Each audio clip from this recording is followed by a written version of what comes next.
2 taon na lamang ay makakatapos na ng kolehiyo ang dalagang si Sandra.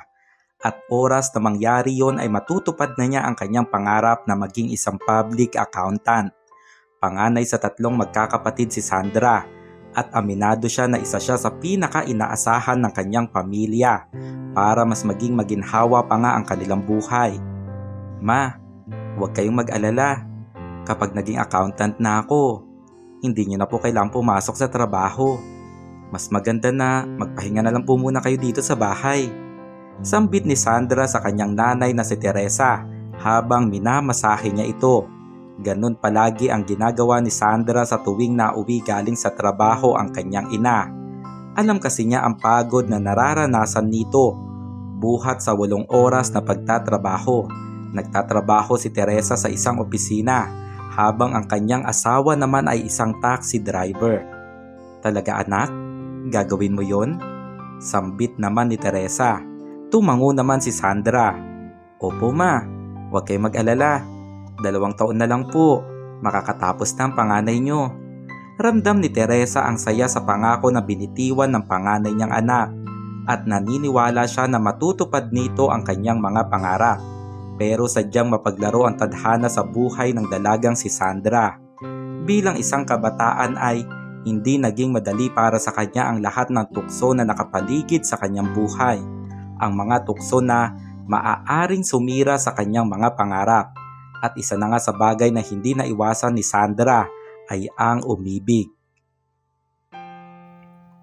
Sandra, kailan mo ba ako pagbibigyan na lumabas tayong dalawa? Palagi mo na lang ba talaga akong tatanggihan? Sambit ni Archie. Si Archie ay isa sa mga kaeskwela ni Sandra at isa niya itong masugid na manliligaw. Bahagyang tumawa si Sandra nang tumingin siya kay Archie. Ano bang sinasabi mo? Nagkakasama naman tayo kapag lumalabas tayong magkakaibigan, di ba? Hindi ka pa ba masaya sa ganun? Sumagot naman si Archie. Iba naman kasi yun, Sandra. Marami tayong magkakasama dun eh. Gusto ko naman yung tayong dalawa lang. Yung makakapagkwentuhan tayo. Yung mas makikilala mo ko tapos makikilala din kita. Mas naging mapilit pa nga si Archie sa dalaga. Nakita naman ni Sandra ang kagustuhan ng binata na makasama siya nito. Kaya sa huli ay nagawa niya rin itong pagbigyan. Labis rin naman ang saya na nararamdaman ni Archie. Nang sa wakas ay pumayag din si Sandra na kumain sila sa labas na silang dalawa lang ang magkasama. Doon ay napuno ng masasayang kwentuhan sina Archie at Sandra. Mas nakilala ni Sandra si Archie at mas marami pa nga siyang nalaman tungkol dito. Sandra, thank you ah. Masaya ako na pumayag kang lumabas tayong dalawa. Napatingin si Sandra kay Archie nang hawakan pa nito ang kanyang kamay. Wala namang masama doon, di ba? At saka, nagugutom din kasi ako kaya naisipan kong masarap kumain ng libre. Biro pa ni Sandra. Bahagyang tumawa si Archie. Hayaan mo, kapag sinagot mo na ako, araw-araw na kitang ililibre. Saglit na napaisip si Sandra. Parang hindi naman maganda ang ganun, Archie. Pag dumating tayo sa punto na yun, gusto ko na naghahati tayo sa gastos kapag lalabas tayong dalawa. Nagkaroon ng malaking ngiti sa labi ni Archie nang mapatingin siya sa dalaga. Bakit sinasabi mo yan, Sandra? Pakiramdam ko tuloy. Parang may plano ka talagang sagutin ako. Umiwas ng tingin si Sandra matapos siyang tawanan ng binata. Ewan ko sa'yo, Archie. Ihatid mo na nga lang ako dyan sa sakayan para makauwi na ako. Siguradong hinihintay na ako nila mama. Napapailing na lang na natatawa si Archie sa reaksyon na nakita niya sa dalaga. Namula pa kasi ang pisngi ni Sandra ng sandaling iyon. Nasa 4 na buwan na rin nanliligaw si Archie kay Sandra. Nagkakilala sila nito matapos nilang maging magkaklase sa isang subject. At mula nga sa araw na yon ay sinimulan na ni Archie ang panunuyo sa dalaga. Nagkataon din naman kasi na kaibigan ni Archie ang ilan sa mga kaibigan ni Sandra. Kaya nga mas lalo pang naging madali para sa binata na mapalapit siya sa dalaga. Mula nang lumabas ang dalawa ay mas naging madalas pa nga ito. Mas naging masipag na rin si Sandra sa pag-reply sa mga text messages sa kanya ni Archie at maging ang pagtawag nito ay madalas na rin niyang sinasagot. Masaya si Sandra sa tuwing nakakausap niya si Archie at doon ay hindi na rin niya naitanggi pa sa kanyang sarili na nagkaroon na rin ng puwang sa kanyang puso ang binata hanggang sa dumating nga ang punto na nakamit din ni Archie ang kanyang inaasam. Dumating ang araw na sa wakas ay sinagot din siya ni Sandra. Alam mo, hanggang ngayon, para pa rin ako nakalutang sa ulap. Hindi pa rin ako makapaniwala na sinagot na ako ng babaeng gusto ko. Sambit ni Archie habang kasama niya si Sandra doon sa isang park sa kanilang eskwelahan. Matamis din naman ang ngiti ni Sandra na tumingin sa kanyang kasintahan. Ewan ko ba? Nangako ako kala mama na hindi muna ako magkakaroon ng boyfriend hanggat hindi pa ako nakakagraduate. Pero sa kabilang banda, natatakot din naman kasi ako na bigla kang huminto. Na baka bigla ka mapagod kakahintay sa akin. Kasi ayaw kong mangyari yon, Archie. Kaya naisipan ko na sagutin ka. Kasi sa palagay ko, ito ang tama. Kasi dito ako masaya. Sa'yo ako masaya, Archie. Lalo pa ngang lumaki ang ngiti sa labi ni Archie. Hinawakan niya ang kamay ng dalaga at hinalikan pa ito.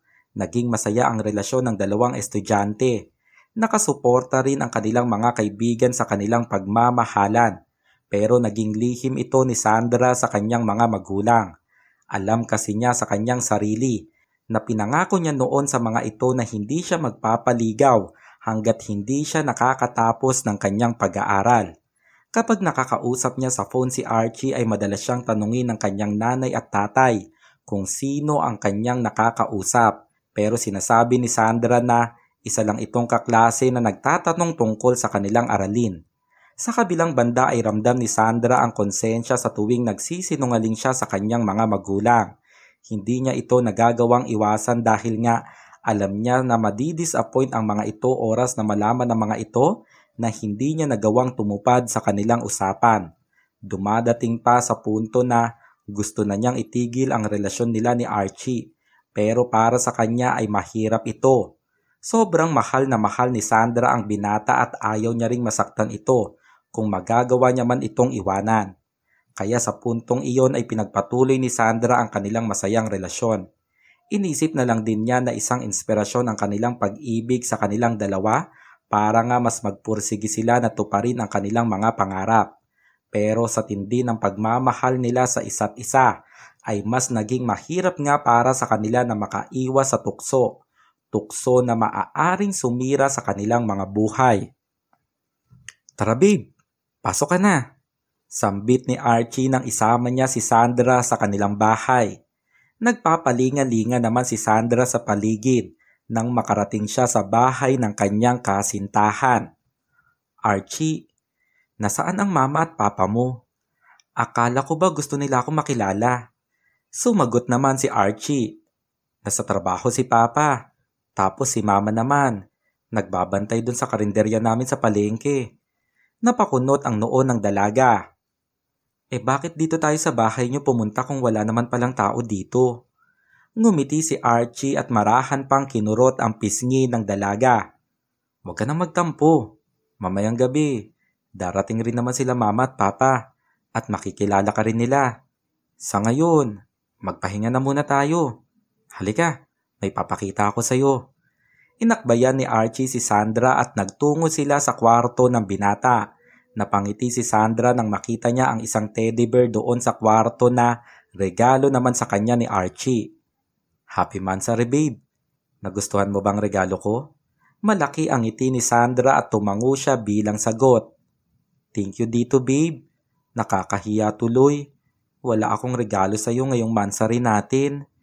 Nahiga si Archie sa kama at pinagmasdan ang maganda niyang kasintahan na malaki pa rin ang ngiti habang yakap ang teddy bear. Ayos lang babe, hindi mo naman kailangan magregalo sa akin. Makasama lang kita, masaya na ako. Naupo sa gilid ng kama ang dalaga at ramdam niya ang kilig sa sinabi ng binata. Bumangon naman si Archie at lumapit pa kay Sandra.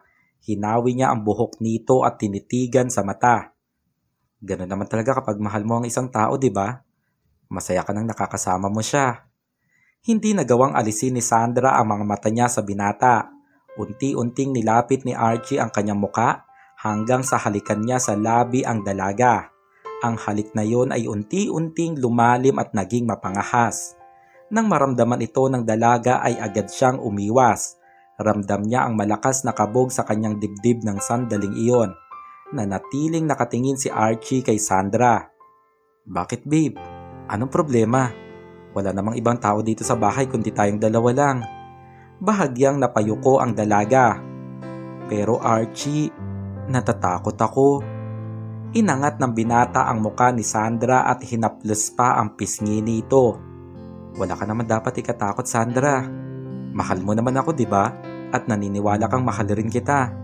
Kahit na anong mangyari, hindi naman kita pababayaan eh." Namutawi ang matipid ng ngiti kay Sandra sa kanyang narinig. Nang muli siyang halikan ni Archie ay hindi na nga siya pumalag pa.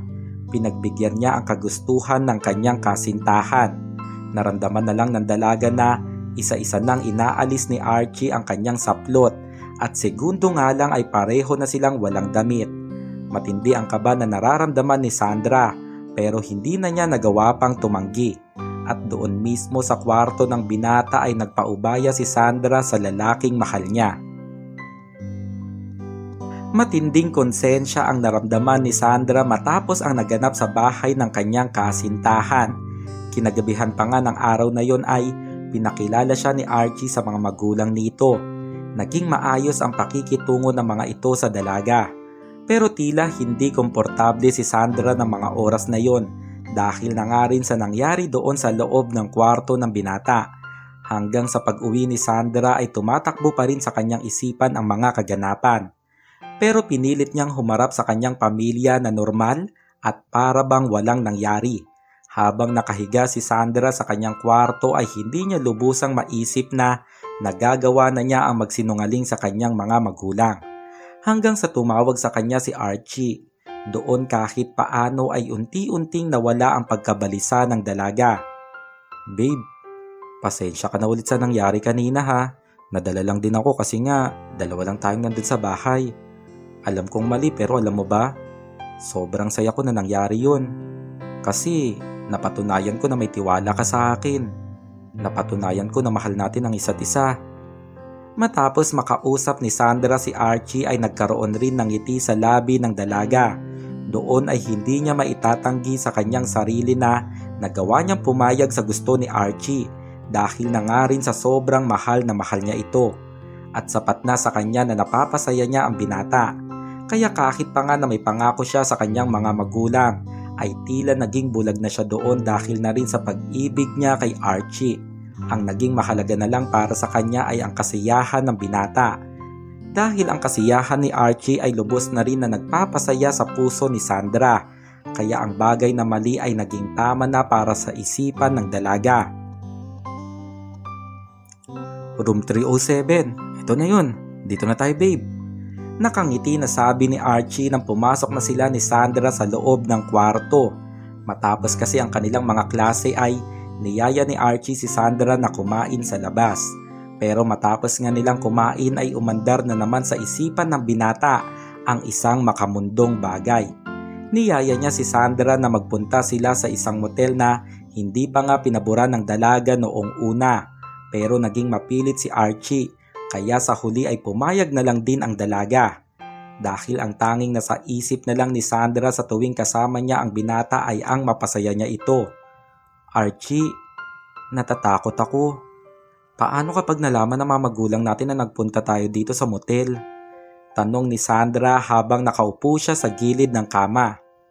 Tumabi naman sa kanya ang binata. "Wala naman nakakita sa atin na pumasok tayo dito, di ba? Huwag kang matakot. Safe na safe tayo. Unless may plano kang sabihin sa mama at papa mo na nagpunta tayo sa ganitong lugar." Napatingin si Sandra sa binata. "Siyempre hindi ko sasabihin. Siguradong palalayasin ako ng mga yun kapag nalaman nila itong ginagawa natin." Napangiti si Archie at hinaplos niya ang pisngi ni Sandra hanggang sa sinimulan na ngang halikan ng binata ang kanyang kasintahan. Doon sa loob ng kwarto sa isang motel ay muli ngang naganap ang isang makamundong bagay sa pagitan ng dalawang taong nagmamahalan. Tuluyan na ngang naubos ang konsensya sa isipan ni Sandra. Ang tanging kasiyahan na lang niya ng mga oras na yon ay ang kasiyahan din ng binata. Naulit pa nga nang naulit ang mga makamundong kaganapan sa pagitan ng magkasintahan. Mas naging madalas pa nga itong nangyayari sa loob lamang ng isang linggo.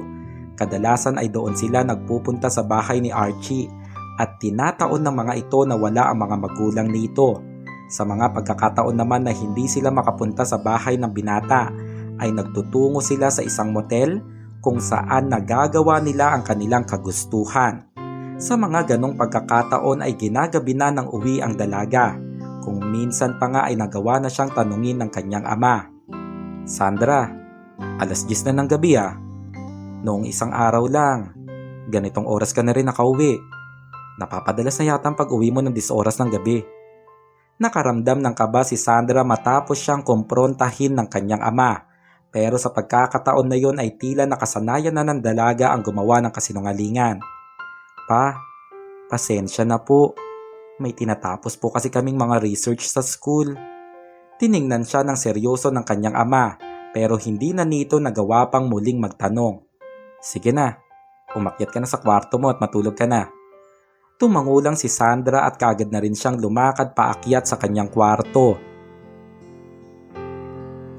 Sa mga sumunod na araw ay agad na kinausap ni Sandra si Archie tungkol sa pag-uwi nila ng 10 oras ng gabi. Hinahatid naman kita malapit doon sa inyo, di ba? Pwede pa nga kitang ihatid hanggang doon sa bahay nyo pero ayaw mo naman. Sambit ni Archie. Sumagot naman si Sandra. Hindi naman yun ang problema, Archie. Sinabi ko naman na sa'yo, di ba? Kaya hindi ako nagpapahatid sa bahay kasi hindi pa ako handang ipaalam kala mama na may boyfriend na ako. Kasi sigurado magagalit sila sa akin. Nagbuntong hininga si Archie. Naiintindihan ko naman yun, babe. Pero ang hindi ko maintindihan ay kung bakit lilimitahan natin ang mga oras na magkasama tayo. Saglit na napaiwas ng tingin si Sandra. Si Papa nga kasi. Napapansin na niya ang madalas kong pag-uwi ng late. Ayaw kong mag-isip sila ng kung ano-ano. Hinawakan ni Archie ang kamay ng kanyang kasintahan. O sige na. Naiintindihan ko naman eh. Hindi na kita pipilitin kung yan talagang desisyon mo. Basta gusto ko na nagkakatawagan pa rin tayo para malaman ko kung nasan ka o kung anong ginagawa mo. Alam mo naman na hindi ako panatag lalo pa kung hindi ka sumasagot sa mga tawag ko. Tumango si Sandra at agad naman na siyang hinalikan sa noo ng kanyang kasintahan. Mula sa araw na yon ay naging limitado na nga lang ang pagkikita ng magkasintahan. Kapag may mga bakanteng oras sila sa eskwelahan ay doon na lamang sila nakakapagkita. Hinahatid pa rin palagi ni Archie si Sandra doon sa kanto na malapit sa bahay ng dalaga at hindi na sila nagpupunta pa sa kung saan-saan. Dahil doon ay nagkaroon rin naman ng kapanatagan sa isipan ng mga magulang ni Sandra. Pero ang pagiging limitado ng dalawa ay hindi rin nagtagal. Ilang linggo lang din ang lumipas ay bumalik rin sila sa kanilang nakasanayan at nagaganap na namang muli ang kanilang mga gawain. Archie, ano ka ba naman? Sandali nga lang. Umiiwas si Sandra sa halik ni Archie habang dalawa lang silang nandoon sa kwarto ng binata. Tumigil rin si Archie sa kanyang ginagawa at halata ang inis sa kanyang pananalita. Bakit ba? Ano bang problema, babe? Ilang segundo pa bago sumagot si Sandra. Di ba nandyan lang sa sala ang kuya mo? Paano kung malaman niya ang ginagawa natin dito sa kwarto mo? Baka magsumbong siya kila tita. Ayaw ko namang masira sa parents mo. Saglit na napakamot sa ulo ang binata. Si kuya lang naman yan. Hindi naman niya magsusumbong. At saka, ano bang malay niya kung anong ginagawa natin dito? Seryosong napatingin si Sandra sa kanyang kasintahan. Puro ka na lang ganyan eh. Kada napunta na lang tayo dito sa bahay niyo. Dito tayo naglalagi sa kwarto. Ano na lang ang iisipin sa akin ng kuya mo at iba mo pang kapatid? Sumagot naman si Archie. Iisipin pa ba natin ang iniisip nila? Ang mahalaga naman masaya tayong dalawa, di ba? Isa pa, ang tagal na din nung huli ka napunta dito sa bahay. Namiss lang naman kitang kasama. Unti-unti namang napangiti si Sandra. Hinaplos ni Archie ang kanyang pisngi at muli siya nitong hinalikan. Naramdaman na lang ng dalaga na hiniga na siya ng binata at makalipas nga ang ilang linggo na naging limitado ang kanilang pagkikita ay muli ngang naganap doon sa kwarto ni Archie ang isang mainit na tagpo kung saan mas naipapadama nila ang pagmamahal nila sa isa't isa. Muli nga ay nagtuloy-tuloy na naman ang kanilang mga gawain. Kahit pa nga na madalas nang tanungin si Sandra ng kanyang mga magulang, ay gumagawa na lamang siya ng kung ano-anong kwento para lang mapagtakpan ang kanyang mga ginagawa. Nakasanayan na lang din ito ni Sandra dahil na nga rin sa mainit na pagmamahal niya kay Archie. Para kay Sandra ay kay Archie niya mas nararamdaman ang kapanatagan sa kanyang puso. Pero ang kapanatagan na yon ay mabilis ding naglaho dahil sa isang kaganapan. Sabado ng hapon ay nasa bahay lang si Sandra dahil wala siyang pasok sa eskwela. Habang nagbabasa siya ng paborito niyang libro, ay sakto naman na pagpasok ng kapatid niyang si Jeline. Ate, makahingi nga muna ako ng sanitary napkin mo. Ang lakas kasi ng ulan sa labas, hindi ako makabili sa tindahan. Ngumiti naman si Sandra at tumango sa nakababata niyang kapatid. Sige lang, kumuha ka na lang dyan sa cabinet ko. Nang buksan ni Jeline ang cabinet ay muli siyang nagsalita. Hindi mo pa pala nababawasan ito ate? Pwede bang kuhain ko na lang itong isang balot? Papalitan ko na lang mamaya kapag nakabili na ako sa tindahan. Doon ay tila natigilan si Sandra nang may isang bagay siyang napagtanto. Ang isang balot ng sanitary napkin na hindi niya pa rin nagagamit hanggang sa mga araw na yon. Tila naging tulala ang dalaga sa dami ng pumasok sa kanyang isipan. Huli na nang mapagtanto niyang nasa harapan na niya si Jeline. Ate, okay ka lang ba? Bakit hindi ka sumasagot dyan? Ano na naman bang nasa isip mo? Naging malalim ang paghinga ni Sandra at pinilit niyang ngumiti sa harap ng kanyang kapatid. Wala, may bigla lang ako naalala. Sige na. Kunin mo na yung isang balot ng napkin. Basta, palitan mo mamaya kasi baka datnan na ako bukas. Nang makalabas sa kwarto, si Jeline ay agad nang tumayo si Sandra at nagtungo siya sa harapan ng kalendaryo. Tila mas lalong nang lambot ang kanyang mga tuhod nang mapagtanto niyang 2 linggo na pala ang lumipas mula sa panahon na dapat siya ay daratnan ng kanyang buwanang dalaw. Naging hirap makatulog si Sandra ng gabing iyon dahil na rin sa sobrang pag-iisip. Kaya nang sumapit ang Lunes ay agad na rin niyang binanggit kay Archie ang tungkol dito. 2 linggo pa lang naman, di ba? Baka naman delay lang talaga. Huwag ka munang masyadong mag-isip ng kung ano-ano. Sa mga susunod na araw, baka dumating din yan. Nagkaroon pa nga ng pagtatalo ang magkasintahan dahil hindi napigilan ni Sandra ang mainis dahil sa tila kapanatagan sa pagkatao ni Archie na kabaliktaran naman ng sa kanya. Hindi normal sa akin ang ganito, Archie. Natatakot na ako. Hahawakan pa sana ni Archie ang kamay ng dalaga pero agad itong binawi ni Sandra. Lumakad siya paalis at iniwanan ang binata. 1 linggo ang lumipas na hinihintay ni Sandra na dumating ang kanyang buwanang dalaw pero wala pa rin ito. Doon ay nagpasama na siya kay Archie na bumili ng pregnancy test. Sa sandaling yon ay doon nila malalaman ang totoong kalagayan ng dalaga. Iba't ibang klase ng pregnancy test ang ginamit ni Sandra para mas lalong makasiguro. Matapos niya itong gawin sa banyo ay nasalubong pa niya ang kapatid niyang si Jeline nang lumabas siya doon. Ate Sandra, okay ka lang ba? Bakit ang tagal mo dyan sa loob ng banyo? Sumagot naman si Sandra. Wala, sumakit lang ang tiyan ko. Saglit pang pinagmasdan ni Jeline ang kanyang ate. Ate Sandra, may problema ka ba? Napapansin ko kasi na ilang araw ka nang parang balisa. Tinawanan naman ito ni Sandra. Ano bang sinasabi mo dyan? Sige na, maligo ka na. Dumiretso si Sandra papasok sa kanyang kwarto. Naghintay lang siya ng ilang minuto bago tingnan ang resulta ng pregnancy test. Sa pagkakataon na yon ay tila gumuho na ang mundo ng dalaga matapos niyang makita ang 2 guhit na naroon. Kasabay ng matindi niyang kaba ay ang pagdaloy ng kanyang mga luha. Nakipagkita rin siya kaagad sa binata para sabihin ang tungkol dito. Archie, buntis ako. Anong gagawin natin? Siguradong palalayasin ako ng mga magulang ko oras na malaman nila ito. Hindi ko rin naman ito magagawang itago, di ba? Naging problemado rin si Archie nang malaman niyang buntis ang dalaga at hindi na niya nagawang magsalita. Napayuko si Sandra at napaiyak na lamang. Archie, itutuloy ba natin ito?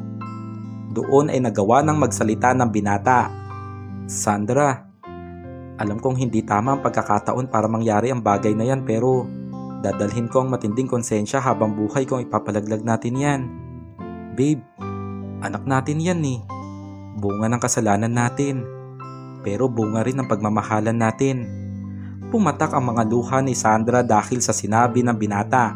Hinawakan ni Archie ang mga kamay nito at tinitigan ito sa mata. Sandra, haharapin ko kung ano man ang dapat. Handa akong panagutan ka. Handa akong humarap sa responsibilidad ko bilang ama na magiging anak natin. Lalo pang humagulgol sa pag-iyak ang dalaga at niyakap naman siya ng mahigpit ng binata. Naging handa nga si Archie sa bagay na dapat niyang harapin. Handa siyang managutan sa naging bunga ng kapusukan nilang magkasintahan.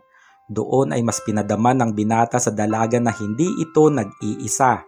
Mas pinadama ni Archie kay Sandra ang matinding pagmamahal niya para dito. Alam rin kasi ng binata na sa kanilang sitwasyon ay kailangan ng babaeng mahal niya ang kanyang presensya. Nasabi ni Sandra na natatakot siyang aminin ang totoo sa kanyang mga magulang. Doon ay sinabi naman ni Archie na maghihintay siya sa pagkakataon na maging handa na ang dalaga. At sa pagkakataon na yon ay dalawa silang haharap sa magulang nito. Pero hinahanda pa lamang ni Sandra ang kanyang sarili ay dumating ang isang gabi kung saan kinakailangan na niyang mag-isang umamin. Nang makauwi kasi galing sa eskwelahan si Sandra ay naabutan niya sa sala ang kanyang mga magulang na kinukumpronta ang kanyang nakababatang kapatid na kasalukuyan ng umiiyak. Ma, ano pong nangyayari dito? Tanong ni Sandra. Ramdam ni Sandra ang matinding galit ng kanyang ama. Yang kapatid mong si Jeline, nakita namin itong pregnancy test sa banyo kanina. Positive ang resulta ng test. Ayaw niya pang aminin sa amin ang totoo. Sumagot naman si Jeline. Pa, ilang beses ko po bang sasabihin sa inyo na hindi ako buntis? Hindi po sa akin ang pregnancy test na yan. Muling nagsalita ang padre de pamilya. Kung hindi sa iyo ito, edi kanino ito? Matinding kaba ang nararamdaman ni Sandra ng mga oras na yon hanggang sa napatingin sa kanya ang kanyang pamilya. Doon ay kusang dumaloy ang kanyang mga luha. Tuluyang naipit si Sandra sa pagkakataon at tuluyan niya ring inamin sa kanyang pamilya ang katotohanan. Matindi ang galit ng kanyang mga magulang dahil sa kanilang nalaman. Hindi sila makapaniwala na magagawa ito ng kanilang panganay na anak. Ang kanilang panganay na alam nilang matalino at tutupad sa kanilang mga pangarap. Buong gabing umiyak si Sandra matapos mabunyag ng kanyang pamilya ang kanyang lihim. Ramdam niya ang disappointment na dinulot niya sa kanyang nanay at tatay. Kinabukasan ng araw na yon ay halos naging walang imik sa kanya ang kanyang mga magulang. Kahit pa nga na paulit-ulit siyang humihingi ng tawad dito. Sa pananalita ng kanyang ama ay ramdam pa rin ng dalaga ang galit nito. Sandra, kasama ba ng lalaking yon ang mga magulang niya na pupunta dito mamayang gabi? Kailangan pati ang mga magulang niya makausap natin. Malay ba namin kung saan lupalop ng mundo nang galing ang lalaki na kabuntis sa'yo? Mahinang sumagot naman si Sandra. Opo pa, kasama niya po sina tito at tita na pupunta dito. Magsasalita pa sana si Sandra para muling humingi ng pasensya pero agad na siyang tinalikuran ng kanyang ama. Kinagabihan nga ng araw na yon ay nagtungo sa bahay ng dalaga ang kanyang kasintahan na si Archie. Kasama rin nito ang kanyang mga magulang. Matinding paghingi ng pasensya ang ginawa ni Archie sa magulang ni Sandra. Patawarin niyo po ko. Alam ko pong sinira ko ang pangarap niyo para sa panganay niyong anak. Alam kong malaking pagkakamali pong nagawa namin ni Sandra. Pero handa po akong panagutan ng anak niyo. Handa po kong akuin ang lahat ng responsibilidad ng magiging anak namin. Napaluha na lamang ang nanay ni Sandra sa kanilang pag-uusap. Naging mahinahon naman ang lahat at doon ay nagkasundo ang kanilang mga desisyon. Sa mga sumunod na araw ay sinundo na nga ni Archie ang kasintahan. Doon sila tumira sa bahay ng mga magulang ng binata. Naging maayos ang pakikitungo kay Sandra ng buong pamilya ni Archie. At doon ay tinuring nila ito bilang bagong miyembro ng kanilang pamilya. Sobrang masaya naman si Sandra sa pinapakita ng mga ito sa kanya. Ramdam niya na hindi siya iba sa pamilya ni Archie. Pero sa kabilang banda ay nandoon ang lungkot sa kanyang puso dahil ramdam din niya na tila tuluyan na siyang tinalikuran ng kanyang sariling pamilya. Hindi na siya nagagawang bisitahin o kamustahin dito. May mga pagkakataon na habang lumalaki na ang tiyan ni Sandra ay bumibisita sila ni Archie doon sa kanyang mga magulang. Doon sila naghahapunan pero ramdam pa rin ng dalawa ang malamig na trato sa kanila ng pamilya ng dalaga. Oras na makauwi sila ay doon ilalabas ni Sandra ang hinanakit sa kanyang puso. Naiintindihan ko naman sila eh. Kasalanan ko rin naman kung bakit naging ganun ang trato nila sa akin. Sambit ni Sandra. Hinawakan ni Archie ng mahigpit ang kamay ng dalaga. Huwag mo nang sisihin ang sarili mo. Dalawa tayong may kasalanan, di ba? Pero darating ang araw na magiging maayos din ang lahat. Matatanggap din nilang nangyari at magiging masaya din sila sa kabila ng nagawa natin. Tahan na. Huwag mo na muna masyadong isipin yun. Baka makaapekto pa sa baby natin kung malulungkot ka ng ganyan. Napayakap na lamang si Sandra kay Archie at kahit paano ay naibsan din sa pamamagitan niyon ang lungkot na kanyang nararamdaman. Ilang buwan nga lang ang lumipas ay sinilang na ni Sandra ang isang batang lalaki na naging bunga ng pagmamahalan nila ni Archie. Masaya si Sandra na dumating doon sa ospital ang kanyang nanay, pati na rin ang kapatid niyang si Jeline. Sa sandaling yon ay tila nawala na ang panlalamig ng ina ni Sandra sa dalaga. Unti-unti ay natutunan niya ring tanggapin ang maagang pag-aasawa ng panganay niyang anak. Ang gwapo talaga ng apo ko. Manang-mana sa lolo niya, sabi ng ina ni Sandra na si Teresa. Kasunod niyon ay ang kanilang mga tawanan. Nandoon rin sa loob ng silid si Archie at masaya siyang makitang nandoon ang ina ni Sandra. Ma, Jasper po ang ipapangalan namin sa kanya. Sambit ni Archie. Ngumiti naman si Teresa. Napakagandang pangalan, Archie. Umaasa ako na mapapalaki niyo ng maayos ang apo kong si Jasper. Tumango naman si Archie. Makakaasa po kayo, ma. Hanggang sa nagsalita na rin si Sandra. Ma, si Papa po. Hindi po ba siya pupunta dito? Napatingin si Teresa sa kanyang anak at buntong hininga na lamang ang sinagot niya dito. Doon ay naintindihan naman ni Sandra ang ibig nitong sabihin. May lungkot na naramdaman ang dalaga dahil sa patuloy na malamig na trato sa kanya ng kanyang ama. Muli namang nagtanong si Teresa. Saka nga pala, ano na ba ang plano niyo? Si Archie naman ang sumagot nito. Pumayag na po si Mama na bumukod kami ng bahay ni Sandra. May isang apartment po ang tita ko doon lang din po sa barangay namin. Doon po namin planong tumira ni Sandra kasama ang anak namin.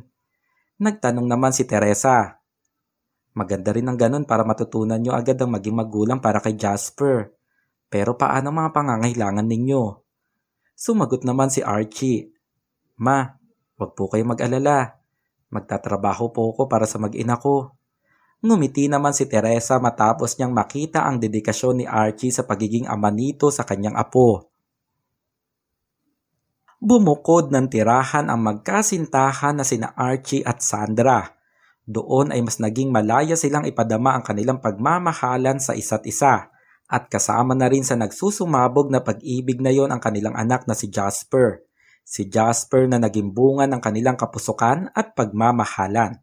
Naging masaya ang pagsasama ng kanilang pamilya sa munting tahanan na yon. Namasukan si Archie bilang messenger sa isang kumpanya. Kahit paano ay nagagawa naman niyang tustusan ang pangangailangan ng kanyang mag-ina. Babe, kumain ka na.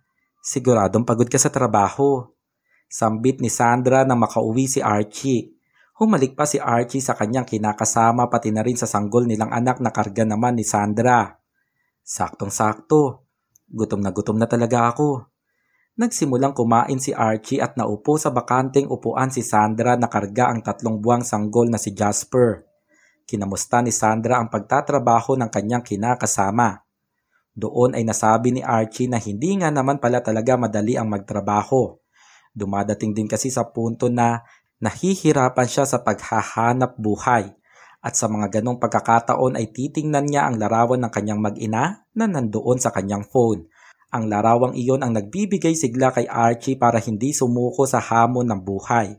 Habang patuloy na kumakain si Archie ay nagsalita naman si Sandra.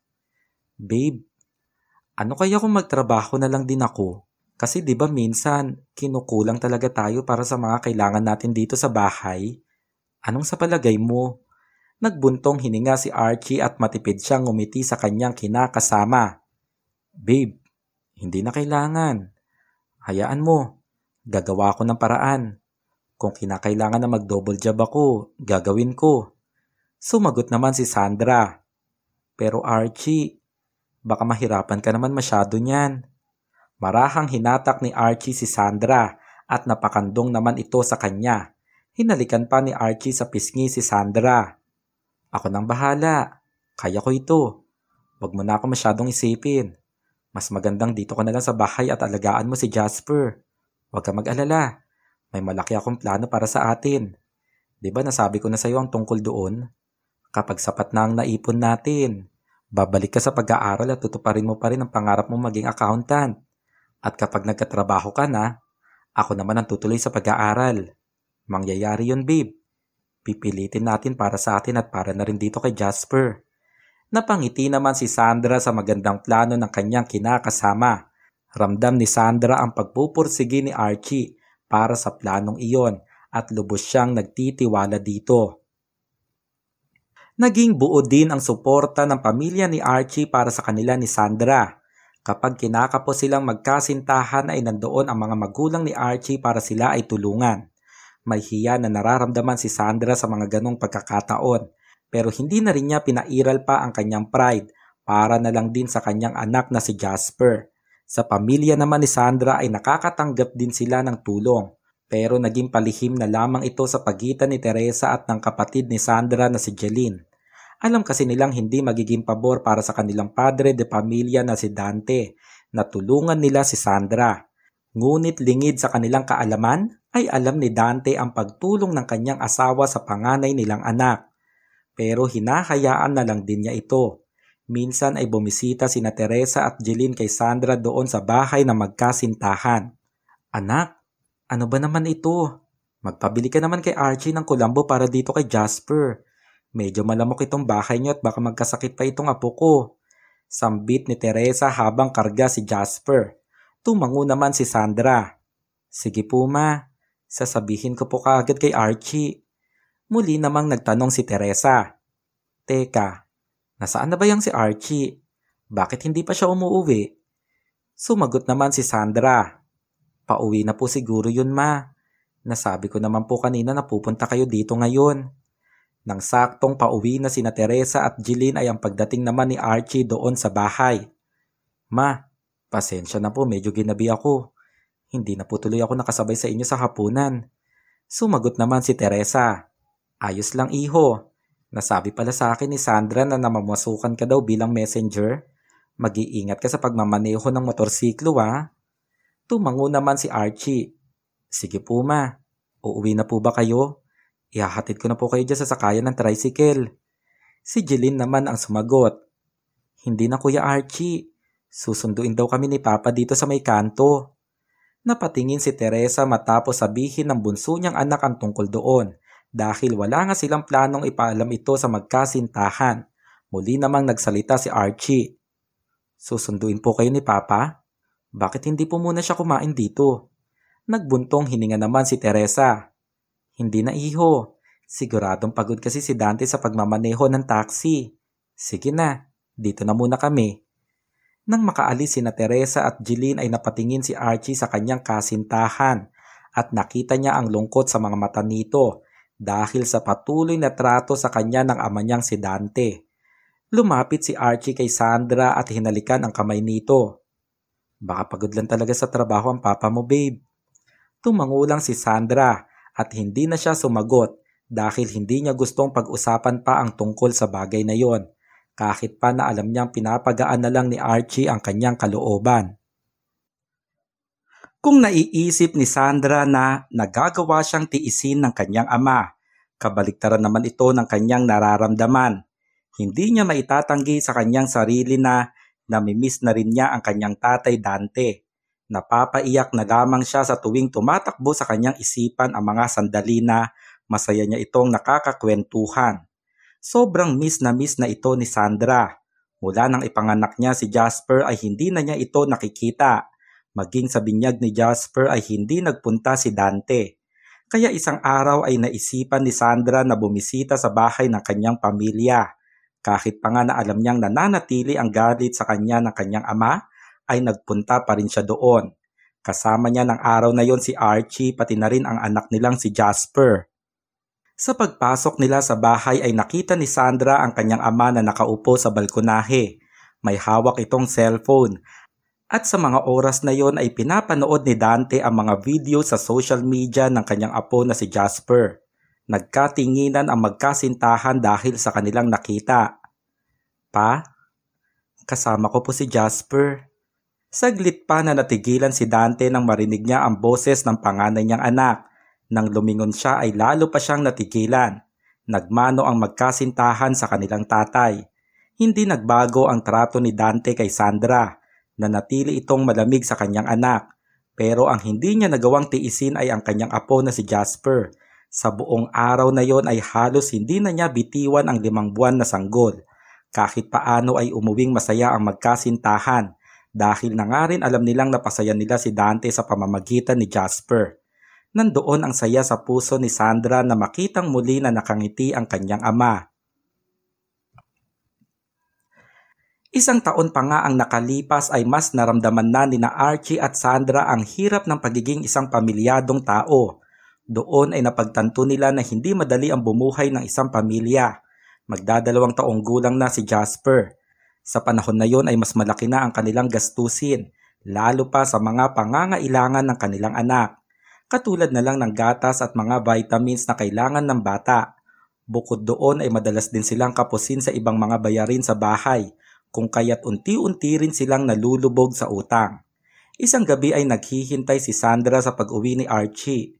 Paubos na kasi ang gatas ni Jasper at nangako si Archie na mag-uuwi ito ng pera. Pero 10:00 na ng gabi nang makauwi ang lalaking asawa. Archie, ayos ka lang ba? Nakainom ka ba? Tanong ni Sandra nang mapansin niyang paggewang-gewang ito. Nang alalayan niya si Archie ay doon niya nakumpirma na nakainom nga ito. Inalalayan ito ni Sandra hanggang doon sa kanilang kwarto. Gusto niya pa sanang kausapin si Archie tungkol sa pambili ng gatas ni Jasper pero mabilis itong nakatulog. Hinanap ni Sandra sa bag at pantalon ni Archie ang pitaka nito. At nang makuha niya ito ay napatigil siya nang makita niyang 50 pesos lang ang laman ng pitaka. Napatingin si Sandra sa kanyang asawa na kasalukuyang mahimbing na ang tulog. Doon ay pinakawalan niya ang isang malalim na buntong hininga. Kinabukasan ay 6:00 pa lang ng umaga ay lumabas na ng bahay si Sandra para dumiskarte.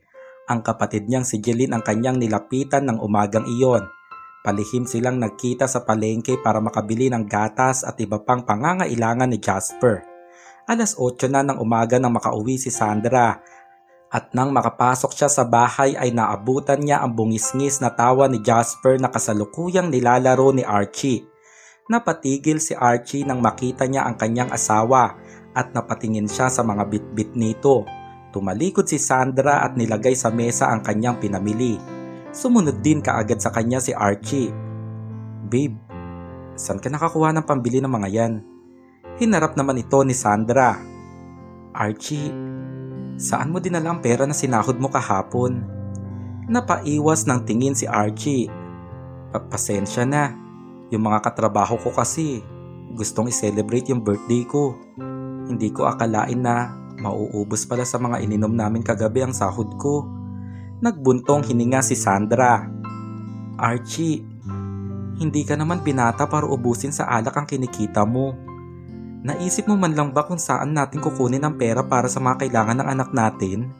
Sumagot naman si Archie. Babe, huwag ka mag-alala. Hihiram na lang ulit ako kay mama ng pera. Napaupo naman si Sandra. Archie naman, hanggang kailan ba tayo tutulungan ng pamilya natin? Hindi ba talaga natin kayang tumayo sa sarili natin mga paa? Yung mga plano natin na pinangako mo.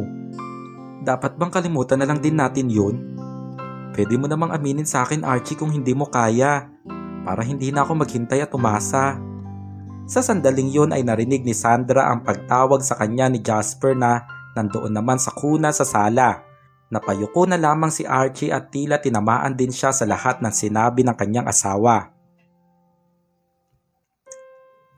Pinilit ni Archie ang makabawi para sa kanyang mag-ina, pero hindi ito naging madali dahil na rin sa liit ng kanyang kinikita. Idagdag pa dito ang impluwensya ng kanyang mga kaibigan sa bisyo tulad ng madalas nilang pag-iinom. Naging dahilan ito ng madalas na pagtatalo nilang mag-asawa. Sa paglipas ng mga araw ay mas lumalala pa nga ito na humahantong pa sa masasakit na salita. Paulit-ulit na sinasabi ni Sandra na hindi niya gusto na palagi silang humihingi ng tulong sa kanilang mga pamilya. Pero wala silang magawa dahil iyon lang ang tanging paraan para sila ay makaraos. Ramdam ni Sandra na tila unti-unting nawawala na ang saya sa kanilang pagsasama at ang dahilan niyon ay pagiging gipit nila sa buhay. Madalas ay umaabot ng ilang araw na hindi niya iniimikan si Archie, kahit pa nga na paulit-ulit itong lumalapit at humihingi ng tawad sa kanya. Tila sadyang napagod na lang din si Sandra sa paulit-ulit na pangakong binibitiwan ng kanyang kinakasama. Hanggang isang hapon ay nagpunta sa palengke si Sandra at doon ay hindi niya inaasahan ang kanyang makikita. Nakita ng dalawa niyang mga mata si Archie na may angkas na babae sa kanyang motorsiklo. Nang makauwi si Sandra ay napatingin siya sa salamin. Pinagmasdan niya ang kanyang itsura at doon ay kusang dumaloy ang kanyang mga luha. Gabi na nang makauwi si Archie at hindi na gusto pa ni Sandra ang maglihim dito. Agad niya itong kinumpronta tungkol sa kanyang nakita. Pero mariin itong tinanggi ng lalaking asawa. "Babe, si Francine yun. Hindi mo ba naaalala? Nagpunta yun dito sa bahay ng first birthday ni Jasper." "Ano ba naman, Sandra? Pamilyado na rin yung taong yun. Huwag mo naman kaming pag-isipan ng masama." Pilit na kinukuha ni Archie ang kamay ng kanyang asawa pero nagpupumiglas ito habang umiiyak. Sa gabing yon ay hindi nagawang ayusin ni Archie ang gusot sa kanilang mag-asawa. At masakit para sa kanya na makita niyang nasaktan niya si Sandra. Aminado rin si Archie sa kanyang sarili ang tungkol sa kanyang pagkakamali dahil nga sa madalas nilang pagtatalo ni Sandra ay hindi niya naiwasan na mapalagay ang loob sa kanyang katrabaho na si Francine. Si Francine na naging mabait sa kanya at palaging nagbibigay ngiti sa kanya sa oras na makita siya nitong nalulungkot. Pero hindi gusto ni Archie na tuluyang masira ang kanyang pamilya. Kaya ng mga sumunod na araw ay pinilit na niyang iwasan ang babaeng katrabaho. Pinilit niya itong maputol bago pa man ito lumalim at makasira ng kani-kanilang mga pamilya. Sa kabila ng paglakad ni Archie sa tuwid na landas ay nanatili pa rin ang kanilang pamilya sa kinasasadlakang kahirapan. Kahit pa nga na nakikita ni Sandra ang pagbawi ni Archie sa nagawa nitong kasalanan ay iba na ang kanyang nararamdaman. Unti-unti nang napapagod si Sandra. Kung maaari lamang ay ipikit na lang niya ang kanyang mga mata upang hindi na siya makakita pa ng anumang dahilan para tuluyang sumuko. Pero kahit sa sarado niyang mata ay ramdam pa rin niya ang malaking pagkukulang sa kanilang pamilya. Isang hapon habang masarap ang tulog ni Jasper ay ginawa na itong pagkakataon ni Sandra na makapaglinis ng bahay. Nang saktong natapos na siya ay napatigil siya nang makita niya ang pagdating ng kanyang ama na si Dante. May bitbit itong mga grocery items para sa kanyang apo. Kaagad naman na inasikaso ni Sandra ang kanyang tatay. Nang tikman ni Dante ang binigay na kape ng panganay niyang anak ay napatingin siya dito. "Namiss ko ang masarap na timpla ng kape mo, anak." Sambit ni Dante. Matipid na ngumiti si Sandra. Pakiramdam niya ay anumang oras ay bibigay na ang kanyang mga luha. Hindi kasi siya makapaniwala na magagawa siyang puntahan doon ng kanyang ama na matagal ring naging malamig ang trato sa kanya. "Hindi niyo po nasabi na pupunta kayo dito.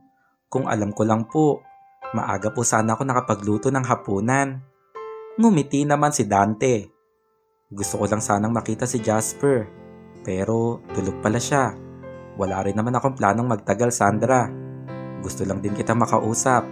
Nasabi sa akin ni Jeline ang tungkol sa nagawang pagloloko ni Archie. Kaya rin sinadya kong ganitong oras na magpunta dito dahil alam kong wala siya. Dahil baka kung ano pang magawa ko sa asawa mo." Bahagyang napaiwas ng tingin si Sandra. "Pa, nakita ko naman po yung effort ni Archie para makabawi. Nagbuntong hininga si Dante. Sa kabila ng hirap na nararanasan niyo, Sandra, gusto mo pa bang mag-aral? Pwede ka namin pag-aralin ulit ng mama mo. Sumagot naman si Sandra. Pa, kasama naman na po sa plano namin yan ni Archie. Hihintayin ko na lang po siguro na makaipon kami. Tumangulang si Dante sa sinabi nito. Hindi nga nagtagal si Dante sa bahay nila Sandra at nagpaalam rin siya agad dito. Nang ihatid ni Sandra sa pinto ang kanyang ama ay muli itong tumingin sa kanya. Anak, gusto ko lang sabihin sa iyo na bukas pa rin ang tahanan namin para sa iyo. Kung nahihirapan ka na at gusto mo nang sumuko, nandito lang kami. Handa ka naming saluhin. Handa pa rin kami tanggapin ka pati na rin si Jasper. Pwede ka pa rin bumalik sa pamilya natin. Sa sandaling yon ay hindi na napigilan ni Sandra ang kanyang mga luha, lalo pa nang yakapin siya ng kanyang ama. Doon ay muling naramdaman ni Sandra ang pagmamahal ng isang tatay. Muli niyang naramdaman na isa siyang anak at may amang handa pa rin siyang tanggapin sa kabila ng pagkakamali niya sa buhay. Malaking oportunidad ang nakita ni Sandra sa sinabi ng kanyang ama. Ayaw niyang palagpasin ang pagkakataon na ito dahil alam niya na maaaring maging tulay ito para sa magandang kinabukasan ng kanyang anak.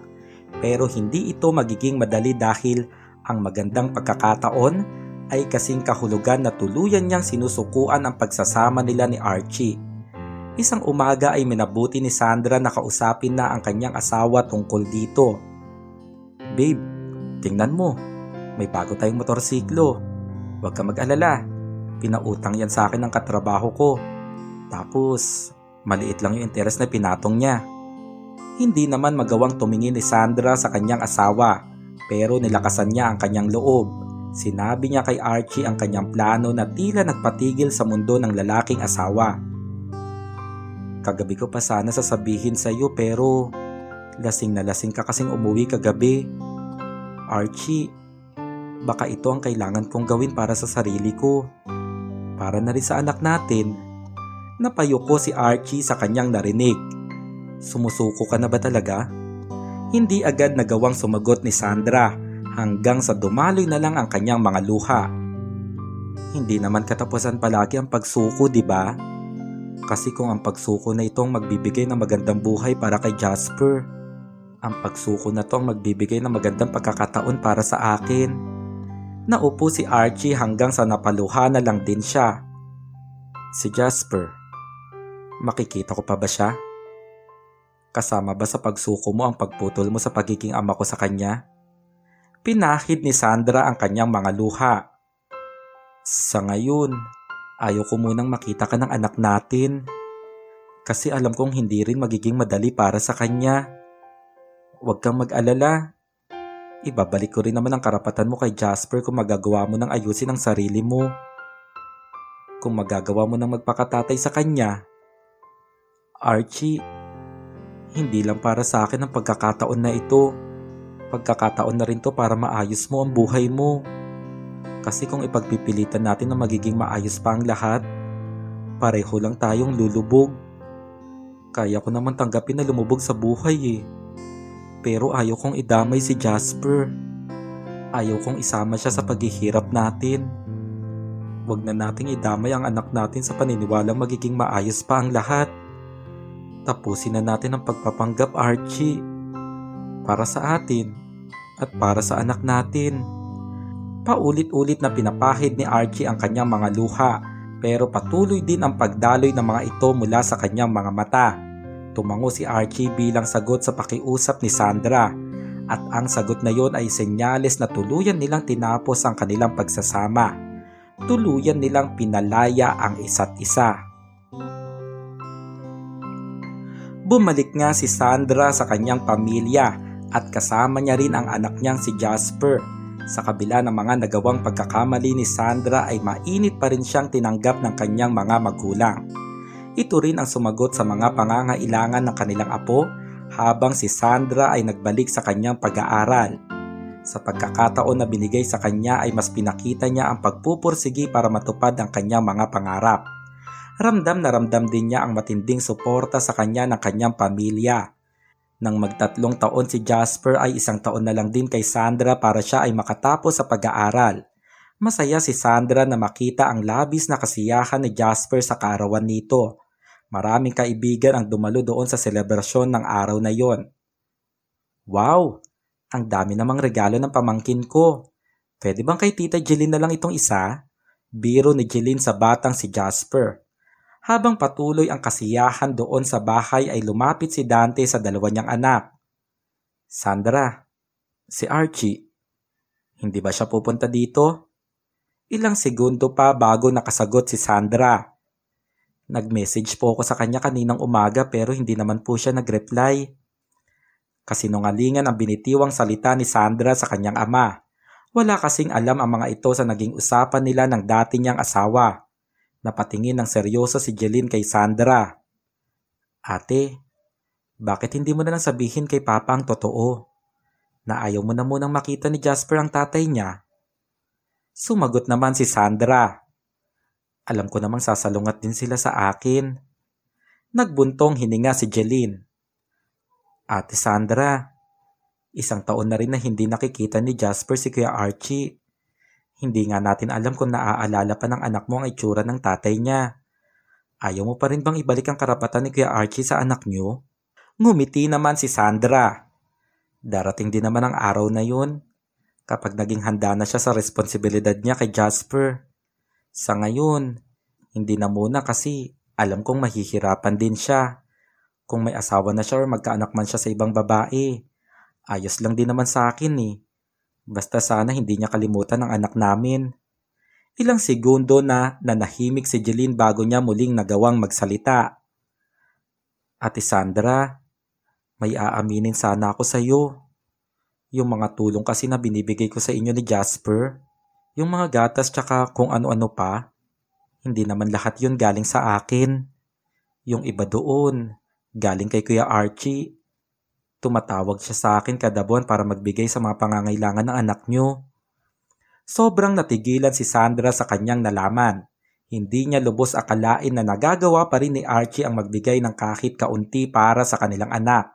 Kahit noon pa man din kasi ay alam ni Sandra ang katauhan ng dati niyang asawa. Ang katauhan nito na kahit anong mangyari ay hindi ito tumatalikod sa responsibilidad. Nang makatulog na si Jasper ay pinagmasdan ni Sandra ang isang litrato sa kanyang phone na naging dahilan ng pagdaloy ng kanyang mga luha. Ang litrato kung saan buo pa ang kanilang munting pamilya. Halos taon na rin kasi ang nakalipas nang maghiwalay sila ni Archie at mula sa araw na yon ay hindi na nga sila nakapagkita. Wala nang balita si Sandra sa ama ng kanyang anak at hindi na rin niya alam ang kinaroroonan nito. Naisip niya na marahil ay nirespeto na lang din ni Archie ang kanyang kahilingan bago sila magkalayo ng landas. Ang kahilingan kung saan lalayo muna si Archie sa kanilang mag-ina. Pero sa kabilang banda ay aminado rin si Sandra na hindi basta-basta mauubos ang pagmamahal niya sa dati niyang asawa. Alam niya na may puwang pa rin ito sa kanyang puso. Sadyang mas pinili lang nila ang alam nilang makakaginhawa sa kanilang pareho. Kahit pa nga na ang isa't isa pa rin ang laman ng kanilang mga puso. 1 taon pa nga ang lumipas ay nakatapos na rin ng pag-aaral si Sandra. Sobrang masaya ang kanyang mga magulang para dito. Maging si Sandra ay masaya rin para sa kanyang sarili. Dahil ang bagay na yon ang inaakala niya noon na hindi na niya matutupad pa kahit kailan. Pero sa tulong na rin ng kanyang pamilya ay nagawa niya ito. Nagawa niya ang bagay na muntik nang maging imposible. Ngayon nag-graduate ka na. Baka naman mag-boyfriend ka na naman agad. Biro sa kanya ng kanyang ina na si Teresa. Bahagyang tumawa naman si Sandra. Ma, ano po ba yung sinasabi niyo? Wala pa akong balak sa ganyan. Siyempre, ang priority ko po sa ngayon ay makapasa sa board exam. Pero at the same time, magtatrabaho na rin po ako para ako na po ang gagastos sa mga kailangan ni Jasper. Pati na rin po dito sa bahay. Sumang-ayon naman si Teresa sa mga sinabi ng kanyang anak. Sobra siyang natutuwa na makitang inuuna ni Sandra ang tama. Natutuwa siya sa mga sinambit ni Sandra na priorities nito. At unang-una na nga doon ay ang batang nagbibigay sigla sa kanilang tahanan. Ito ay walang iba kundi ang batang si Jasper na 4 na taong gulang na ng mga panahon na yon. Huminto naman na sa pagtatrabaho si Teresa dahil ito rin naman ang gusto ng kanyang 2 anak na sina Sandra at Jeline. Si Teresa ang nag-aalaga kay Jasper habang si Sandra ay pumapasok na sa isang opisina. Labis ang tuwa ng bata sa tuwing nauwi ang kanyang mama at palaging may dala itong pasalubong para sa kanya. Isang araw ay si Sandra ang nagbabantay sa kanyang anak dahil silang dalawa lang ang natira sa bahay ng araw na yon. Sabado din yon kaya walang pasok si Sandra sa opisina. Sinabihan niya si Jasper na maglaro na lang muna sa balkonahe habang siya ay nagre-review naman doon sa sala para sa nalalapit niyang board exam. Habang mag-isang naglalaro si Jasper sa balkonahe, ay narinig niyang may taong sumisitsit. Nakita niya ang taong ito na bahagyang nakatago sa kanilang gate. Nang tawagin ang bata sa kanyang pangalan ay agad din itong lumapit at binuksan ang gate. Ang taong ito na tumawag sa bata ay walang iba kundi si Archie. Malaki ang ngiti ni Archie na makalipas ang 2 taon ay doon na lang din niya nakita ng malapitan ang kanyang anak na si Jasper. Madalas kasi ay rumirenta pa siya ng taxi at mag-aabang sa harap ng bahay nila Sandra. Doon ay masaya na siyang natatanaw kahit sa malayo ang mahal niyang anak. Pero sa pagkakataon na yon ay nasa harapan na niya ito at nahahawakan. Seryosong nakatingin sa kanya si Jasper. Marahang ginulo ni Archie ang buhok ng bata at hinawakan ito sa balikat. Jasper, kamusta ka na? Kilala mo pa ba ako? Seryosong nakatingin lang sa kanya ang batang lalaki at ilang segundo bago nito nagawang sumagot. Papa ko. Doon ay tila nanginig ang buong katawan ni Archie at kusang dumaloy ang kanyang mga luha nang marinig niya ang salitang binitiwan ng kanyang anak. Hagulgol ang iyak ni Archie na niyakap ng mahigpit si Jasper.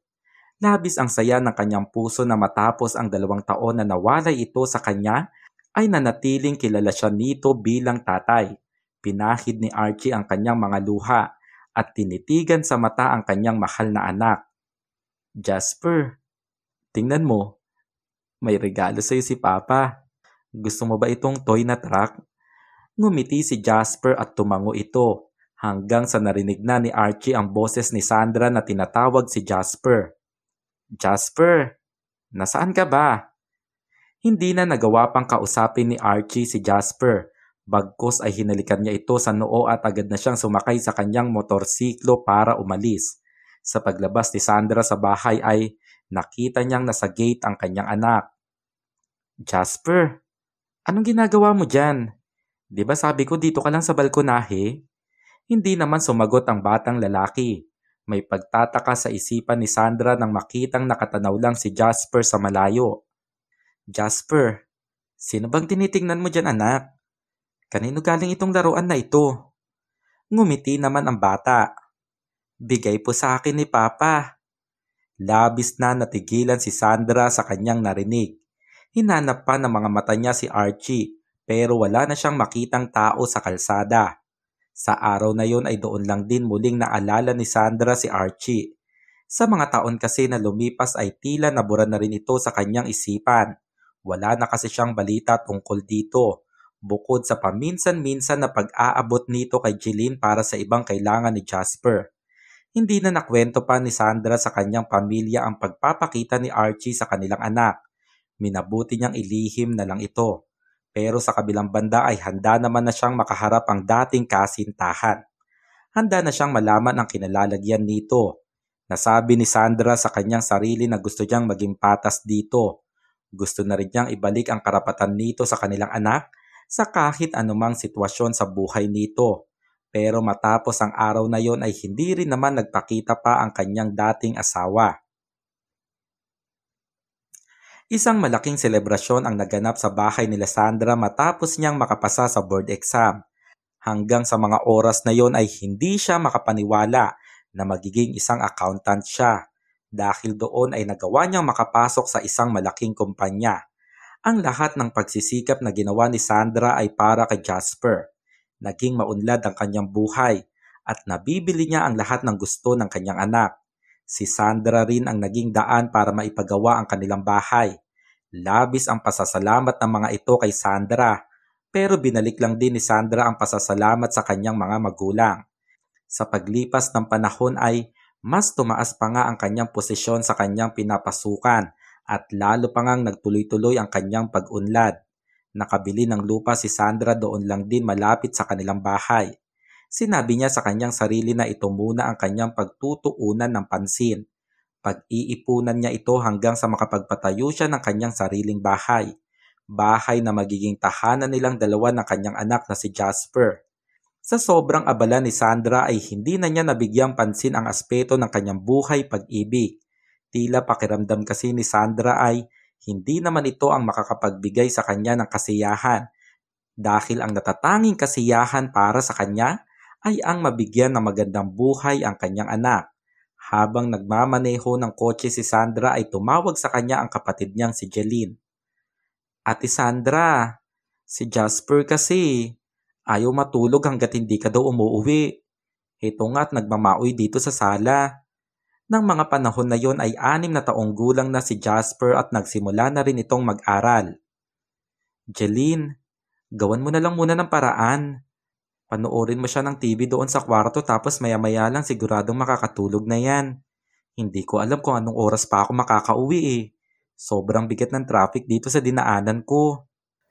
Naging problemado pa ng mga oras na yon si Sandra dahil nga hindi talaga natutulog ang kanyang anak hanggat hindi siya nakakauwi sa bahay. Mabuti na nga lang ay nandoon ang kapatid niyang si Jeline para bantayan ito. Matindi pa rin ang traffic sa kinaroroonan ni Sandra at sa hindi inaasahang pagkakataon ay sa gitna pa ng kalsada tumirik ang kotse na kanyang minamaneho. Mabilis siyang tinulungan ng tinawagan niyang emergency hotline at dinala ang kanyang sasakyan sa pinakamalapit na talyer. At sa talyer na yon ay hindi niya inaasahan ang tao na kanyang makikita. Pasensya na ha, babalikan ko na lang bukas itong kotse. Naghihintay kasi sa bahay yung anak ko. Sambit ni Sandra sa may-ari ng talyer. Lalakad na sana paalis si Sandra nang makita niya ang dati niyang asawa. Kasalukuyang nagkukumpuni si Archie ng isang sasakyan na naroon din sa talyer. 4 na taon din ang nakalipas mula nang huli niya itong makita. Hindi niya naiwasan ang makaramdam ng awa dahil sa kalagayan nito. Halatang bugbog ito sa pagtatrabaho doon sa talyer at puro mantsa rin ang suot nitong damit. Hanggang sa napatigil din si Archie nang makita niya si Sandra na nakatingin sa kanya. Lalapitan na sana niya ito pero agad na nagmadali si Sandra na sumakay sa humintong kotse doon sa harap ng talyer at agad itong umalis. Doon sa loob ng taxi ay malakas ang kabog ng dibdib ni Sandra matapos niyang makita ang lalaking minahal niya sa kanyang nakaraan. Akala niya ay wala na lang ito sa kanya pero sa kanyang nakita ay labis na awa ang naramdaman niya para dito. Naramdaman na lang ni Sandra ang pagdaloy ng kanyang mga luha. Luha ng matinding awa at ng natitirang pagmamahal mula sa kanyang nakaraan. Sa sumunod na araw ay bumalik nga si Sandra sa talyer para kuhain ang pinaayos niyang kotse.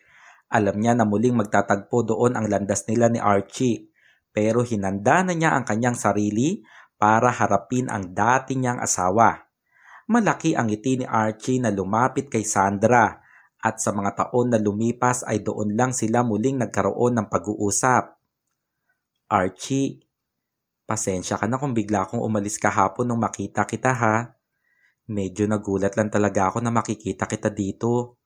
Ngumiti at tumango naman si Archie. Ayos lang Sandra, walang problema yun sa akin. Yung kotse mo nga pala, naayos na. Ako mismo ang nag-asikaso nun kagabi. Sinabi ko sa kanila na nanay ng anak ko ang may-ari ng puting kotse. Ayaw pa nga nilang maniwala nung una kung hindi ko pa pinakita yung litrato natin noon. Bahagyang tumawa na lang din si Sandra. Salamat Archie. Si Jasper kasi ayaw matulog kagabi hanggat hindi ako nakakauwi. Tumango lang si Archie. Kamusta na pala yung sugat sa tuhod ni Jasper? Gumaling na ba? Natigilan si Sandra sa sinabi nito. Paano mo nalaman ang tungkol doon, Archie? Saglit na napaiwas ng tingin si Archie. Pasensya na, Sandra. Alam ko na hindi mo gustong lumalapit ako sa kanya pero sadyang hindi ko lang mapigilan yung sarili ko. Nung araw na nasugatan si Jasper, nagkataon na nandoon rin ako sa school para silipin siya. Madalas ko naman kasing ginagawa yun noon pa. Doon lang ito napagtanto ni Sandra. Kung ganun, ikaw pala yung sinasabi ng teacher ni Jasper na lalaking tumulong sa kanya? Salamat kung ganun man, Archie. Matipid na ngumiti lang si Archie at tumango. Nagtuloy-tuloy pa nga ang kanilang pag-uusap at doon lang nila nalaman ang kalagayan ng buhay ng isa't isa. Labis ang saya ni Archie nang malaman niyang isa ng accountant si Sandra. Samantala ay natuwa rin si Sandra sa nakikita niyang pagsisikap ni Archie. Doon lang napagtanto ni Sandra ang matinding effort ni Archie para lang makapag-abot kay Jeline ng pera para na rin sa mga kailangan ni Jasper. Sa 4 na taon ay pinagsikapan ito ni Archie kahit pa nga na hindi naman niya nakakasama ang kanyang anak. Doon ay nahabag si Sandra dahil na rin sa pagiging responsable nitong ama sa kabila ng distansya nito sa kanyang anak. Hanggang sa pareho silang natahimik nang humantong sila sa tanong kung may mga asawa na ba sila. Naging pareho ang kanilang mga sagot na mga oras na yon. Hindi maintindihan ni Archie pero may saya sa kanyang puso nang malaman niyang wala pang lalaking nakakapagbigay saya sa dati niyang asawa. Nang nagpaalam na si Sandra ay napatigil siya nang mag-abot pa ng pera sa kanya si Archie. Pambili lang sana ng mga gamit ni Jasper. Alam ko na nagagawa mo ng bilhin lahat ng gusto ng anak natin. Pero Sandra, sana hayaan mo pa rin ako na magampanan ko ang pagiging ama ko kahit sa maliit na bagay na yan. Ngumiti si Sandra at tumango at doon ay tuluyan na siyang umalis. Nandoon ang ngiti sa labi ni Sandra na muli niyang makausap ang dating asawa at napagkwentuhan nila ito ng kapatid niyang si Jeline. Biruin mo, nagtatrabaho siya doon sa talyer kapag gabi tapos nag-aaral naman siya kapag umaga. Ang sabi niya sa akin, 1 taon na lang din at makakagraduate na siya. Alam mo, hindi pa rin ako makapaniwala na si Archie yung nakausap ko. Mas nakita ko yung maturity sa kanya kumpara noon. Dati naman na siyang mabait pero para bang mas naging responsable siya ngayon. Next year, magbo-board exam na nga rin siya eh. At kapag nakapasa na siya, isa na rin siyang ganap na engineer. Jeline, parang ang hirap paniwalaan, di ba? Pero si Archie talaga yun. Bahagyang tumawa naman si Jeline. Alam mo ate, sabi nila bagay daw ang isang accountant at isang engineer. Tumawa na lang din si Sandra. Ano bang sinasabi mo? Natutuwa lang ako para kay Archie. Tapos na ang sa aming dalawa. Pero syempre, gusto ko lang din na matupad niya ang pangarap niya. Kahit paano may pinagsamahan pa rin kami at tatay pa rin siya ng anak ko. Napapailing na lang na natatawa si Jeline sa mga ngiti na nakikita niya sa kanyang ate Sandra. Hindi man kasi aminin nito pero ramdam ni Jeline na may nararamdaman pa rin si Sandra para kay Archie. At alam niyang ito ang dahilan kung bakit sa dami ng nanligaw kay Sandra ay binasted niya pa rin ang lahat ng ito. Pero mas pabor din naman dito si Jeline at isa siya sa magiging masaya kung merong isang pamilya na muling mabubuo at magsasama. Linggo nga lang ang lumipas ay nagkakatawagan na sina Archie at Sandra. Nagtaka pa nga noong una si Sandra kung paanong nakuha ni Archie ang kanyang phone number. Kilala mo naman ako, di ba? Madiskarte ako noon pa. Wag mo nang alamin kung paano ko nalaman ang phone number mo kasi baka tawanan mo lang ako eh. Natawa na lang din si Sandra sa mga sinabi ni Archie at mula ng araw na yon ay naging madalas na nga ang kanilang pagtatawagan at pagkakamustahan.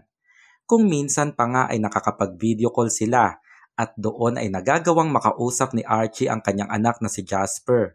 Hindi pa makapaniwala si Sandra na ganun na lang ka-close ang kanyang anak sa ama nito kahit pa nga na nilayo niya ito sa kanyang ama. Doon lang din nalaman ni Sandra na palihim pa lang pinupuntahan ni Archie si Jasper mula nang mag-aral ito. Minsan ay inimbita ni Sandra si Archie na magpunta doon sa kanilang bahay. Pero tumanggi si Archie. Sinabi nito na tila hindi pa siya handang magpakita sa mga magulang ni Sandra.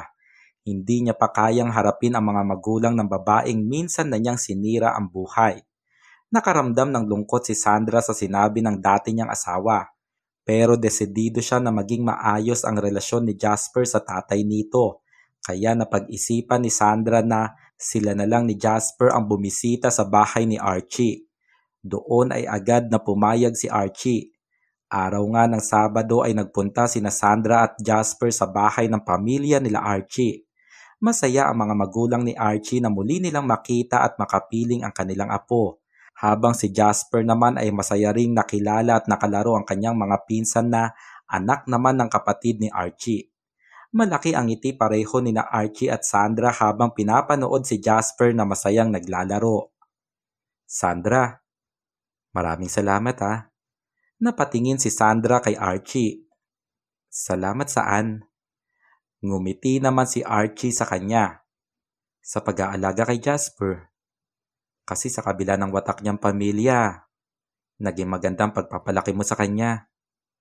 Ngumiti si Sandra at tumango. Ganun naman talaga siguro, Archie.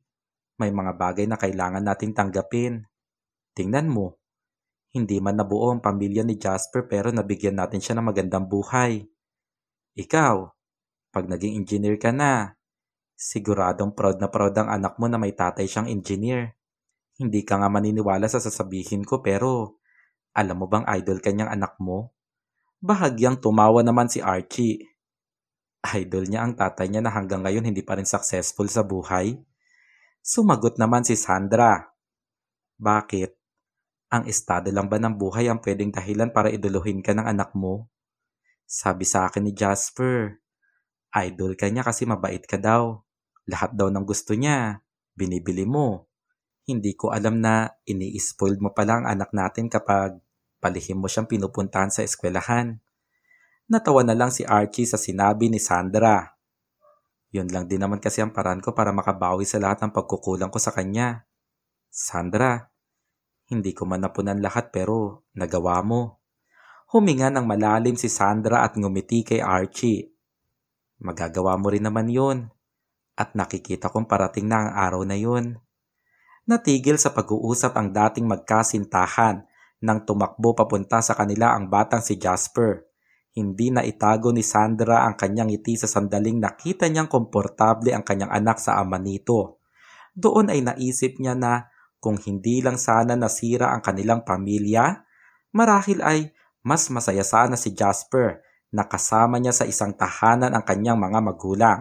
Pero inisip na lang din ni Sandra na nangyari na ang nakaraan at hindi na ito mababago. Para sa kanila ni Archie ay hindi man buo ang kanilang pamilya, pero maayos ang kanilang pagkakaibigan na si Jasper naman ang pinakamakikinabang. Nang araw na yon ay nakatulog na si Jasper dahil na rin sa pagod mula sa buong araw na paglalaro. Nang uuwi na sila ni Sandra ay hinatid pa sila ni Archie doon sa kotse na nakaparada lang din sa harapan ng bahay. Natatawa si Archie na sinakay si Jasper na mahimbing na ang tulog. Bago pa sumakay si Sandra sa loob ng kotse ay nagpasalamat pa saglit sa kanya si Archie. Sumagot naman si Sandra. Tatay ka pa rin ni Jasper. At may karapatan ka pa rin sa kanya. Ginagawa ko lang ang tama, Archie. Napangiti naman si Archie. Sasakay na sana sa loob ng kotse si Sandra nang muling magsalita ang dati niyang asawa. Sandra, sandali lang. Sa muling paglingon ni Sandra ay nakita niyang seryoso itong nakatingin sa kanya. Archie, anong problema? Huminga ng malalim si Archie. Sandra, nakita ko kung gaano kasaya si Jasper na magkasundo tayo. At masaya rin ako dahil doon. Pero bukod doon, mapagbibigyan mo ba ako na bumawi sa nakaraan? Sobrang natigilan si Sandra sa sinabi nito at hindi niya nagawang sumagot. Hinawakan ni Archie ang kanyang kamay. Sandra, mula nang makita kita dun sa talyer, muli ako nabuhayan ng pag-asa na mabubuo ang pamilya natin. Handa ako para doon, Sandra. Kaya mo rin bang maging handa na katulad ko? Napaiwas ng tingin si Sandra at nagbuntong hininga. Archie, Ayoko na munang pilitin ang pagkakataon. Hindi kasi madali ang gusto mong mangyari. Napayuko si Archie sa sinagot ng dati niyang kasintahan at halata ang lungkot sa kanyang mga mata. Muli namang nagsalita si Sandra. Archie, sa ngayon, gusto ko na ang sarili mo ang isipin mo. Kasi oras na magtagumpay ka, katagumpayan din ng pamilya mo. Pati na rin ang anak natin. Ayaw kong muling masira ang pangarap natin kung pipilitin natin ang pagkakataon. Malungkot na tumango si Archie at sumakay naman na sa kotse si Sandra. Hindi siya makapaniwala sa mga sinabi ng dati niyang asawa hanggang sa napatingin siya kay Jasper. Doon ay naisip niya ang sinabi niya noon na ang tanging hangad lang niya ay magandang buhay pati na rin ang kasiyahan ng kanyang anak. At isa sa paraan para mapasaya ito ay ang magkaroon ito ng buo at masayang pamilya. Binaba ni Sandra ang bintana ng kotse. Archie, gusto ko rin na mabuo ang pamilya natin. Napatigil si Archie sa kanyang narinig. Tinuloy naman ni Sandra ang kanyang sinasabi. Pero gusto kong magtagumpay ka muna sa pangarap mo. Sa ngayon, unahin mo muna ang sarili mo. Asahan mo. Hihintayin kita. Maghihintay kami ni Jasper. Unti-unting napangiti si Archie sa sinabi ni Sandra. Agad-agad ay pinaandar ni Sandra ang kotse at bahagya pa itong hinabol ni Archie na labis ang kasiyahan ng sandaling yon. Dinig naman ni Sandra ang pahabol na salita ng dati niyang asawa. Sandra, pag naging engineer na ako, agad-agad pakakasalan kita. Doon sa loob ng kotse ay malaki ang ngiti ni Sandra. Katulad ni Archie ay matindi rin ang kasiyahan sa kanyang puso at hindi maitatanggi na nasasabik siyang dumating sila sa puntong iyon, sa puntong muli silang magkakasama. Napatingin siya sa natutulog niyang anak at alam niya na ang batang iyon ang pinakamakikinabang sa desisyon na kanilang muling susubukan. Taon nga lang ang lumipas ay nagtapos na rin si Archie sa kanyang kurso at isa si Sandra sa sobrang proud para sa kanya, lalo na nang maipasa nito ang kanyang board exam at siya ay naging isang ganap na engineer. Katulad ng pinangako ni Archie ay doon na nga siya nagkaroon ng lakas ng loob para pakasalan ang babaeng mahal niya. Masaya ang lahat sa araw ng kasal nila Archie at Sandra. Nagsusumabog sa pagmamahal ang kanilang mga puso ng araw na yon at makikita rin ang matamis ng ngiti mula sa bata na naging bunga ng kanilang nakaraan at ng kanilang pagmamahalan.